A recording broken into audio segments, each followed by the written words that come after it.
In 1972, a crack commando unit was sent to prison by a military court for a crime they did not commit. These men promptly escaped from a maximum security stockade to the Los Angeles underground. Today, still wanted by the government, they survive as soldiers of fortune by reviewing fragrances on YouTube. If you have a problem, if no one else can help, and if you can find them, maybe you can hire the Spray Team.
The Spray Team, coming to YouTube soon. Hello everyone and welcome back to all of you in the Smelly Army. Today we're going to be having a look at fragrances from the house of Bortnikoff, one of the fragrance houses that excited me most when I discovered them last year, 2019. So I bought one of these, Amber Cologne, and the company then very kindly sent me 3 others for the purposes of review. I sampled this one and some of the other releases that I'm not going to feature here today on an episode of Frag Chat with myself and Claire from the Smurfy Girly channel back in 2019. Was so impressed with Amber Cologne that I had to get it. So I'll start with that one and then we'll talk about some of the others. And there's a link to the Bortnikoff website in the description of this video. They do offer international shipping. What is the House of Bortnikoff? What are they all about? It's based in Thailand, this company, and it's run by a man called Dmitry Bortnikoff, a Russian perfumer. The real important thing that you need to know about them is they're all about very high quality and very rare natural ingredients. So we're going to have many different types of real oud. It's all real. There may be some synthetic notes, I'm not sure, but certainly the oud and a lot of these important notes are going to be the real deal. Rose, many different types of real rose are used. Real deer musk is featured. So that's what they're all about. These ingredients are hard to source, probably very expensive, and hence the fragrances themselves are quite expensive. But to me, this is your true niche. Never mind about paying a lot of money for a Roger Dove fragrance with a Swarovski crystal or whatever it is, and you know you're paying a cut then that Harrods have to take or whatever department store. These you're generally buying directly from the perfumer himself, or they are on a few websites, and you're paying for an extremely high quality artisanal kind of product, and that's what I really like. I like that there are some niche houses now using really rare, high-quality ingredients. Rogue Perfumery also using some ingredients that are not IFRA certified. This kind of trend in perfumery is something that excites me. Amber Cologne then, I'll tell you the note listing, and I guess I better mention the price. So this is $180 for 50 mils. That translates to about £137 on the website. Notes are bergamot, lemon, white and pink grapefruit, sweet orange, cardamom, frangipani, jasmine sambac, Virginia cedarwood and sandalwood, grey and brown ambergris, oud from Sri Lanka, and something called Booyah oud plus vanilla. Great note listing, very complicated and long. You really pick up mainly on beautiful, wonderful zesty citrus, very natural and vibrant smelling, and a lovely, lovely jasmine sambac note. I love the note of jasmine, and when it's combined with citrus, I'm usually won over pretty easily. What's noticeable about this is how natural and high quality and sort of three-dimensional, if a smell can be three-dimensional, this really feels. There's a reminiscence perhaps of Terracotta Parfum by Guerlain, and with some of these other notes, the kind of floral, the frangipani, a lot of these sort of notes that maybe conjure up a nice summer holiday feeling. This would be an incredibly wonderful unisex fragrance for a summer holiday. If you like things like Virgin Island Water by Creed, it doesn't massively smell like that, but you know, some of your Acqua di Parma, Colonia Essenza, things that smell very fresh and would be good for a summer holiday. This is a really big competitor to those, with ingredients that are much more rare and unusual to find, because in here we've got these types of oud. I can't really pick up on a noticeable oud note, so it must be playing a subtle supporting note, but there is a sort of quite enigmatic complexity that you can't put your finger on in this one. So it's not just a straightforward sort of Neroli Portofino-esque soapy smell. There's quite a little bit of subtle complexity in here, a certain sweetness, but really, just to sum it up, beautiful jasmine with citrus would be the sort of really simplified way of describing it. The presentation really nice. I like the bottles, simple but tasteful, very nice indeed, and they come in a very nice fitting presentation like that in the box, and the box looks like that. So that's maybe still one of my absolute favourites so far. Amber Cologne, absolute stunner. I would call that a 10 out of 10 fragrance. Don't forget, if you'd like to join the Smelly Army private members club over on Patreon, there's a link in the description to do that. It costs just $2 a month and you get an extra video from me every week, plus you get to watch everything I've already uploaded in there. We're building a really nice community, lots of interaction, and I'd love to see you in there. Let's move on then. So I'm going to vary up the style of the fragrances as much as I can, so I'm going to alternate between the fresh 2 and the heavier 2. The next one that I'm going to talk about is going to be Oud Maximus, and this is Oud Maximus Autumn 19. The fragrances are released in batches, and I believe that once he's done one, that's it. He can't make the exact same fragrance again because his ingredients are so difficult to source. There's different harvests, that everything's going to change a little bit if he tries to make the same fragrance again. That's what happens when you have a high proportion of natural ingredients. But he's re-released one called Oud Maximus and called it Oud Maximus 19. Hence, we know the ingredients probably different a little bit to the first version of Oud Maximus, and so it's kind of a new vintage of the fragrance. So this one, of course, largely about oud, although there's a heck of a lot else going on in here. It's an absolute beast. If you are into oud, then you need to check this out. You really do. And this has actually opened me up to an oud fragrance that I really find exciting and beautiful, and actually very, very wearable. I'll try and whiz through the notes, or let me summarise a little bit. Bergamot, there's orange, there's some citrus in the opening, there's jasmine, pink pepper and cardamom, various different types of rose, something called attar gulab, magnolia, frangipani, clove, tonka bean, and many different types of oud in the base, tolu balsam, vanilla, deer musk and civet. So real deer musk is being used, and there is certainly a slight animalic undertone to this fragrance. It's funky oud. It could be called barnyard oud by some people. You actually get a blast of that when you first smell it that can be perhaps challenging, I think, to the nose, and certainly was to mine at first.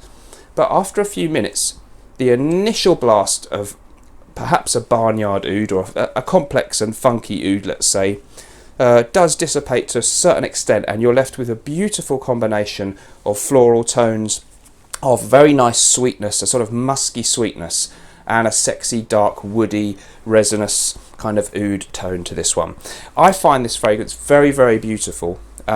It actually manages to be heavy in oud and strong, but has a certain airiness about it, a certain lightness in the way that it sort of floats through the air, and actually is very, very pleasant. It's not a sort of oppressively heavy oud fragrance to my nose. It's got this balance because there's a lot of floral notes. There's sweet orange, there's bergamot, there's pink pepper in there, there's jasmine. It's really, really delicate as well as being strong, and it will be satisfying to lovers, I think, of pungent oud fragrances, but there's a lot more to it than that. So really, really beautiful fragrance indeed, and a must try, I think, for big time fans of oud fragrances. Now I'll talk about the price on this one. It is rather expensive. It's $350 for 50 mils, which translates to about £267. They do also do a 9mm travel size for this one, which I think is $90. So not cheap at all, but you're paying for something artisanal, handcrafted. You're not paying for a sort of show-off fragrance in a department store by some of the brands where it's all about the packaging and the prestige of the brand name. You're paying for this man's time, art, and his effort in assembling these remarkable fragrances. But of course, on the downside, yes, if you just want to smell good for an affordable, reasonable price, these are probably not your best bet. If you're into the art of fragrances, these are more the kind of thing that you're going to be interested in. Moving on then, we've got 2 to do, and I love this one actually. So the next one is Musk Cologne. So Musk Cologne is a really, really nice citrus citrusy, musky fragrance, as you might expect. Let's have a look at the note listing then. Bergamot, lemon, tangerine, sweet orange, green tea, lily of the valley, magnolia tuberose, ylang ylang, carbaga, deer musk, Indian sandalwood, and gaiac wood. So no oud at all in this one. Beautiful, zesty, fresh mandarin, and just a lovely citrus opening. Again, it shares that with Amber Cologne. I think this one was supposed to fuse some elements of Amber Cologne with another fragrance called Musk Cologne that they do, and I have sampled that one.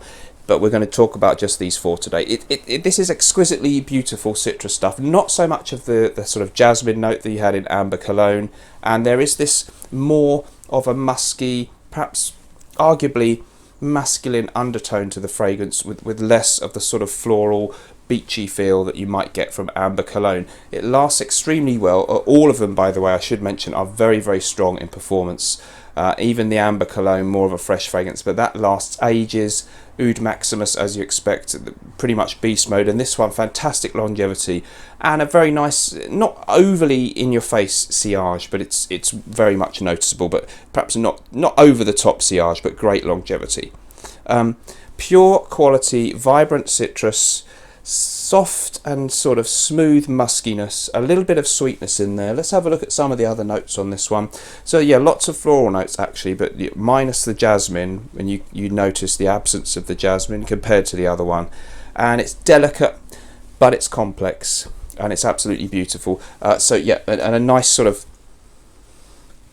I wouldn't say I pick out the sandalwood specifically, but there's a kind of feeling of a crisp woods and musk combination in the base. Really, really beautiful, and definitely one worth checking out if you perhaps don't want the floral stuff of Amber Cologne, but you want something citrusy from this house. Now, the price for that one is $270 for your 50ml. That's around about £206.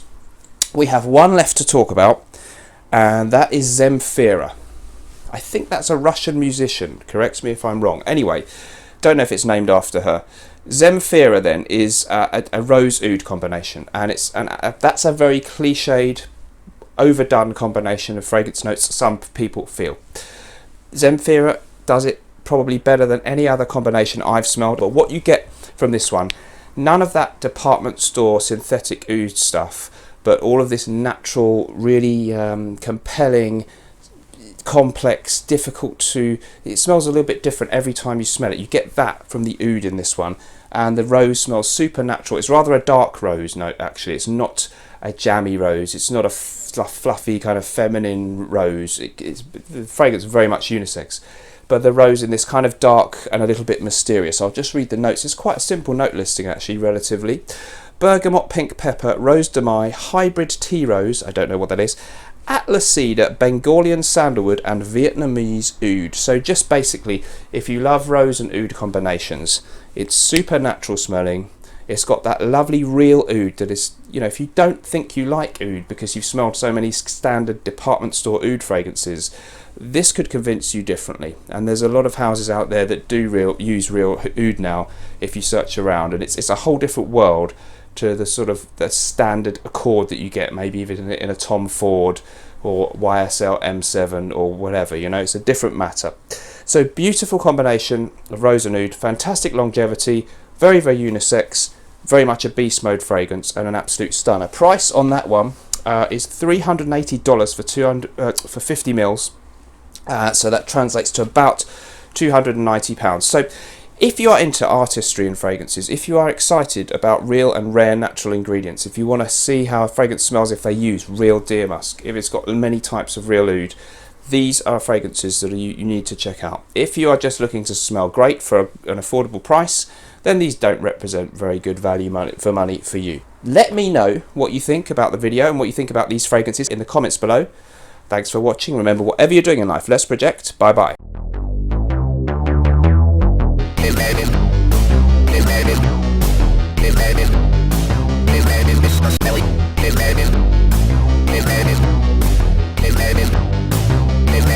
Smelly.